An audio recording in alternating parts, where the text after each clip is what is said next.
दोस्तों यूपी में ओवैसी की पार्टी का सीधा मुकाबला समाजवादी पार्टी से होता है। समाजवादी पार्टी के मुस्लिम वोट बैंक में सेंध लगाने के लिए ओवैसी पिछले 2 चुनावों से यूपी में अपने कैंडिडेट्स उतार रहे हैं, लेकिन इस बार अखिलेश यादव ओवैसी के इस दाल को गलने नहीं देंगे और अखिलेश यादव के ऐसे 5 मुस्लिम नेताओं की एक टीम भी उन्होंने तैयार कर ली है और एक मास्टर प्लान पर अखिलेश यादव काम कर रहे हैं। इन 5 नेताओं के बारे में हम बात कर लेते हैं। सबसे पहले इन 5 नेताओं के नाम के बारे में जानते हैं।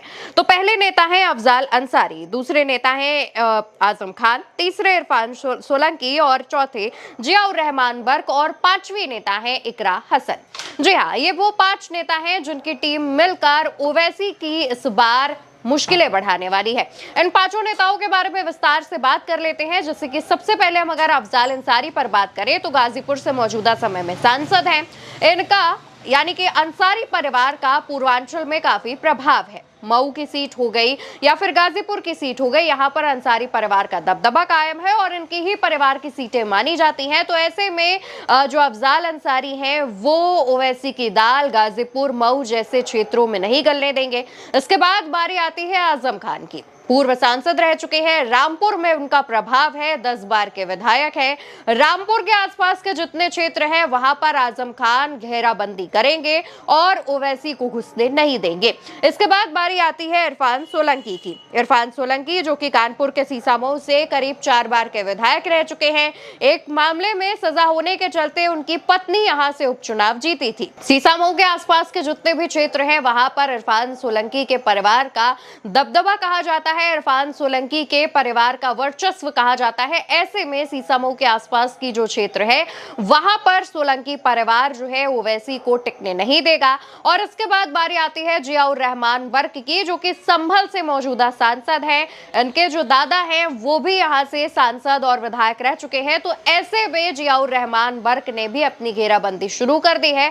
और सबसे आखिरी में आती है सबसे युवा नेता, युवा सांसद इकरा हसन, जो कि कैराना से सांसद है। और इकरा हसन का जो अंदाज है वो आप भी जानते हैं। और इकरा हसन ना सिर्फ मुस्लिम महिला नेता है बल्कि सबसे युवा है, महिलाओं के सशक्तिकरण पर बात करती हैं। तो ऐसे में कैराना के आसपास के क्षेत्रों पर इकरा हसन भी ओवैसी को टिकने नहीं देंगी, अपने पैर जमाने नहीं देंगी। अब आप ये सोच रहे होंगे कि आखिर ये जो 5 नेता है इनकी टीम मिलकर पूर्वांचल की जो सीटें हैं वो कैसे साध लेंगे। देखिए, पूर्वांचल में क्योंकि यूपी में जो है 403 विधानसभा सीटें आती हैं, इसमें पूर्वांचल के क्षेत्र में करीब 150 से ज्यादा सीटें बताई जाती हैं। पूर्वांचल में क्योंकि मुस्लिम ओबीसी समाज जो है वो काफी ज्यादा संख्या में बताया जाता है, इन सीटों पर मुस्लिम समाज ही जीत और हार तय करता है। ये वो 5 मुस्लिम नेता हैं जो कि समाजवादी पार्टी से हैं। पूर्वांचल जो है यूपी का वो समाजवादी पार्टी का गढ़ कहा जाता है। मुलायम सिंह यादव के जमाने से लेकर के पूर्वांचल में समाजवादी पार्टी की लगातार जीत होती रही है और यहाँ पर जो कांटे का मुकाबला है वो देखा गया है। तो ऐसे में अखिलेश यादव भी इस बार पूर्वांचल हाथ से जाने नहीं देना चाहते हैं और ओवैसी की पार्टी जो मुस्लिम समाज के वोटों में ध्रुवीकरण करने के लिए अपने प्रत्याशी उतारती है, उससे पहले ही अखिलेश यादव अलर्ट हो चुके हैं और इसी वजह से इन 5 नेताओं की एक टीम बनाकर एक मास्टर प्लान तैयार कर लिया गया है। वहीं ओवैसी पर अगर हम बात करें तो ओवैसी यानी असदुद्दीन ओवैसी की पार्टी AIMIM वैसे तो साउथ की पार्टी है, हैदराबाद की पार्टी है, ओवैसी वहां की राजनीति करते हैं। लेकिन अभी हाल ही में उन्होंने बिहार में अपने 30 से ज्यादा प्रत्याशियों को उतारा है। सीमांचल की तमाम सीटों पर अपने प्रत्याशियों को टिकट दी है। बिहार में सीमांचल में सबसे ज्यादा मुस्लिम आबादी है, जैसे कि यूपी में पूर्वांचल आता है। अब दूसरी तरफ अगर आप असदुद्दीन ओवैसी की पार्टी का यूपी में अगर आप थोड़ा पिछली चीजें देखेंगे तो 2017 के चुनावों में ओवैसी ने करीब 40 के आसपास की सीटों पर प्रत्याशी उतारे थे। 2022 के विधानसभा चुनाव में ओवैसी ने 100 सीटों के करीब अपने प्रत्याशी उतारे थे। हालांकि इन सीटों पर ओवैसी के जो प्रत्याशी हैं वो अपनी जमानत नहीं बचा पाए थे। यहां तक कि ओवैसी की पार्टी से ज्यादा लोगों ने नोटा का ऑप्शन चुना था।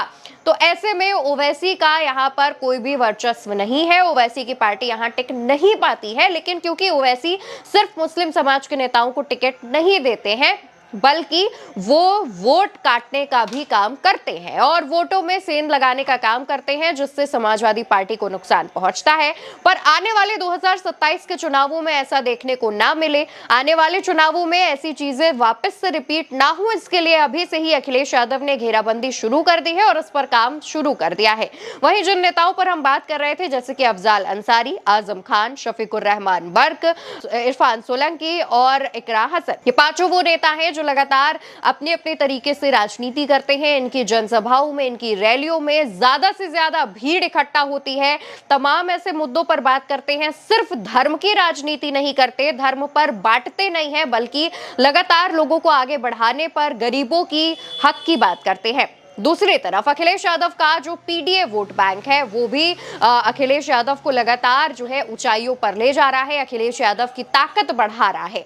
तो एक तरफ अखिलेश यादव का पीडीए और दूसरी तरफ ओवैसी से निपटने के लिए इन 5 नेताओं की जोड़ी इस बार अखिलेश यादव को 2027 के चुनावों में काफी ज्यादा ताकत देने वाली है और 2027 का चुनाव इस बार बाकी सभी दलों के लिए मुश्किल होने वाला है।